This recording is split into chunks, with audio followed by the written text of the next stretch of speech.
From the age of 19, Chipo Hwacha was repeatedly sexually assaulted by a family friend. Because of the trauma and the stigma attached to rape, it took her a while before she reported the crime against her perpetrator. Even though the perpetrator was arrested, Chipo still carried the pain with her, and it wasn't up until she received counselling and became part of the Rape Crisis Speak Out project that she started to heal. Welcome to the show, Chipo. Thank you for having me. Thank you for being so beautifully brave and sharing your story that will potentially help so many other women in the country. So, how did your journey with the rape crisis begin?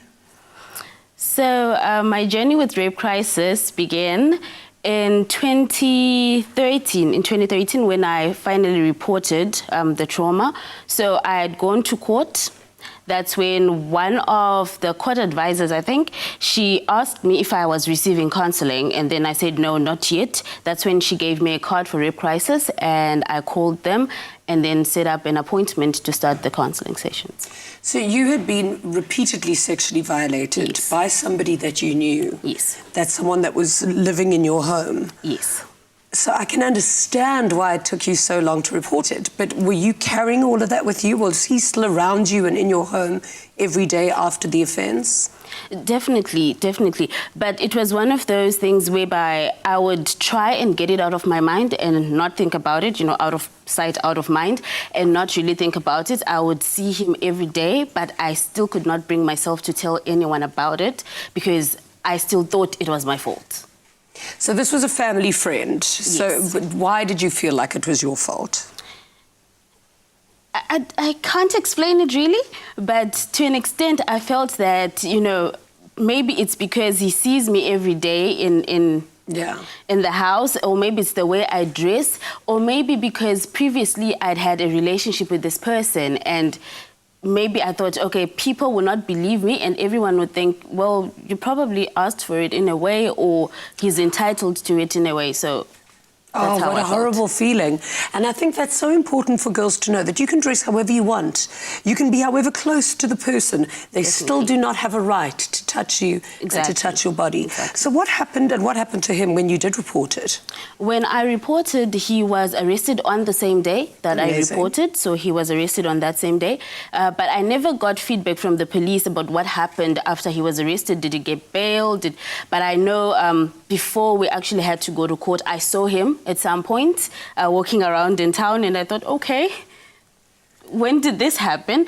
But yes, basically that's what happened, and I'm sure at some point they released him and he got bail, but I was never notified of that. Has he ever contacted you since? He tried to contact me on Facebook, yes. Really? Yes. Do you think he feels guilty?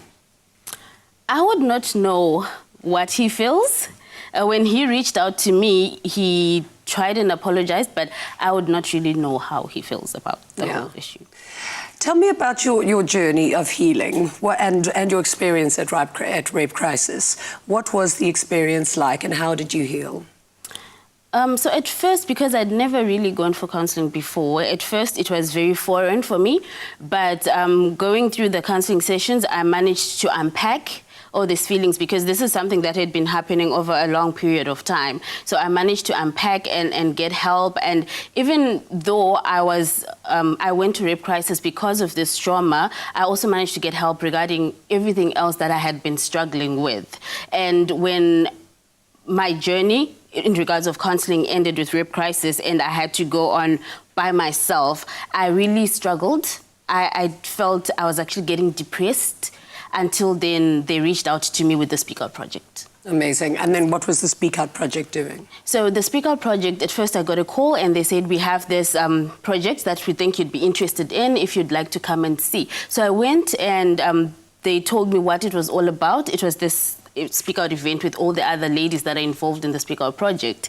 And I saw these amazing people and how we had to go out and speak out and tell our stories and reach out and raise awareness, and also just to get rid of the stigma that is around, that surrounds sexual assault. So I said to myself, you know what, let me do this. I want to do this, and this will probably help me to also heal in a way, because this journey does not end. You just get different parts of it, but it does not really end. Yeah.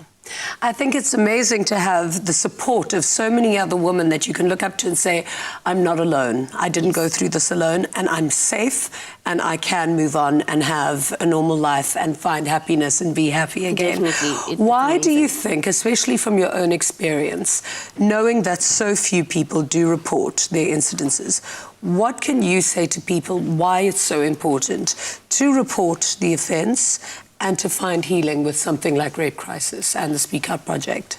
So basically, I know a lot of people do not have faith in the justice system, so it makes it very hard to go and report.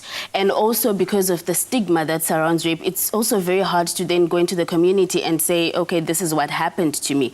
But it is very important to find someone that you trust, someone you can speak to, or a place like Rape Crisis, a safe place where you can get counseling, where you can report what has happened to you, and then you can get into a project like Speak Out, where there are ladies where sometimes you don't even have to go and speak out, but then you get these ladies that have gone through what you have gone through. They've experienced it. And when you share your stories, when you share your journeys, you get someone who understands where you're coming from and all the feelings that come with it. Do you feel like you've healed? I feel like I've healed, yes.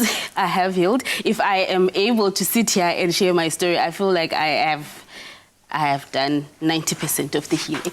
That is beautiful. I'm very happy for you. Thank you so much for sharing your story on Afternoon Express. We're going to chat to you a little bit later on the show. Thank you. Thank you so much.